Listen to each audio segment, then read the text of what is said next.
Hello guys! Welcome back sa ating YouTube channel, ang Lani and Eps UAE Vlogs. Bago panoorin ang susunod na video, huwag muna natin kalimutang mag-subscribe, like at pahit na rin ang bell button ng ating YouTube channel. For today's video guys, magluluto si Manong FF ng pansit ala seafood. Ito na nga, sinimulan niya ito sa pamamagitan ng paglilinis at paghugas ng ating mga hipon. Sa paglilinis ng hipon guys, ginugupitan niya yung parang buntot at mga bigote at yan. Ginugupitan niya sa gitna, ayan, para, ayan, nakuha niya yung parang bitu-bitukal itim-itim ng hipon para naman talagang o siguradong malinis ang ating hipon. Para, ayan, healthy na, masarap pa, diba?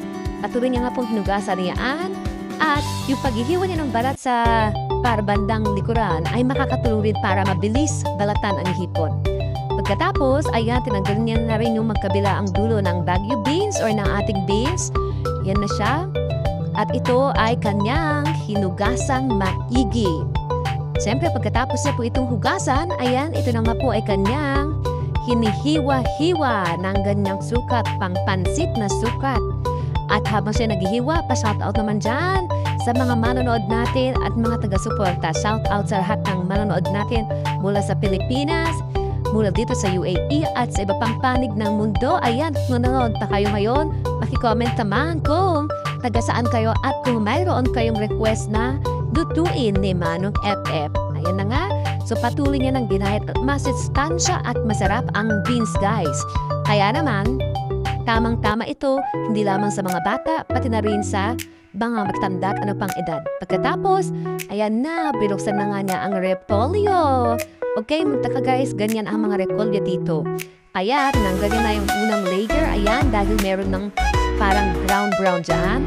Binawas niya na rin yung lahat na yan, lahat na nasa parang outer layer niya. Binawas niya para matanggal yung hindi ka nais-nais na kulay.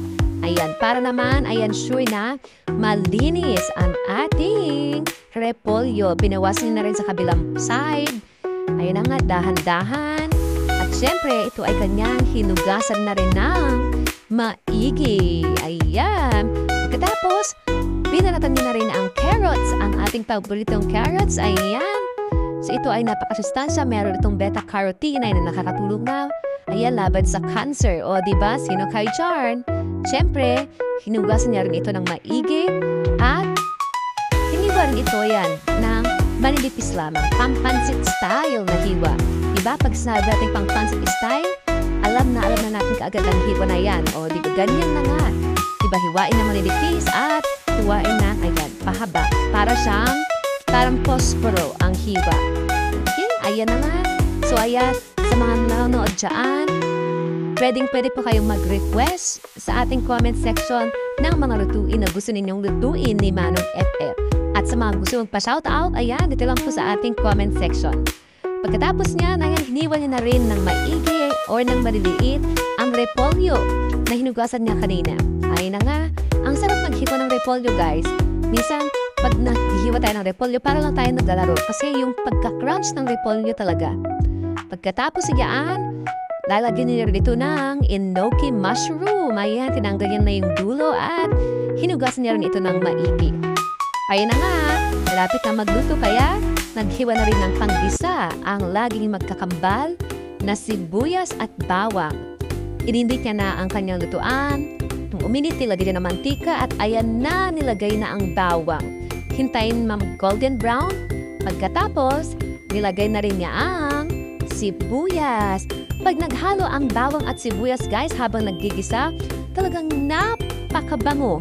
Yung tipong wala ka pang ibang lalagay pero amoy na amoy mo na yung sarap o yung bango ng paggigisa. O diba? Nakaka-relate ba kayo dyan? Ayan, so halu-haluin lang po ang sibuyas at bawang para ma-enjoy ang bango nito. Pagkatapos, nilagyan na niya ang crab balls. Ayan, crab balls tayo dyan guys. Hindi mo na kailangan maghirap kumain pa ng crabs.